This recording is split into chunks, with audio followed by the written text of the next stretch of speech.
జాగ్రత్తగా వినండి. ఆదాము నుండి అబ్రహాం వరకు 2000 సంవత్సరాలు, అబ్రహాం నుండి యేసుక్రీస్తు యొక్క జన్మ వరకు 2000 సంవత్సరాలు, యేసుక్రీస్తు యొక్క జన్మ నుంచి నేటి వరకు 2000 సంవత్సరాలు, మొత్తం కలిపి 2+2+2 మొత్తం వినండి 6000 సంవత్సరాలు.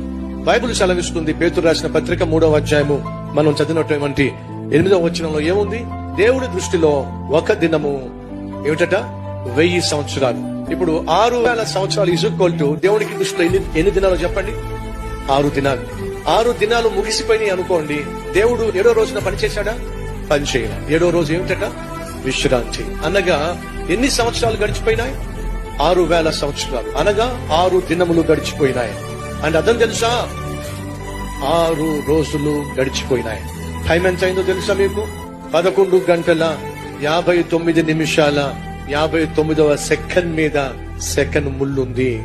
ఇంకొక సెకండ్ అయింది అనుకోండి, 7వ దినం వచ్చేస్తుంది. సహోదరులు సహోదరులు, చివరి గడియలో మనం ఉన్నాం, చివరి నిమిషంలో మనం ఉన్నాం, చివరి సెకండ్ లో మనం ఉన్నాం. ఏ క్షణమైనా యేసుక్రీస్తు వచ్చేస్తాడు. కాబట్టి మనం సిద్ధంగా ఉండాలి. ఈ వాస్తవాన్ని Download ShareChat.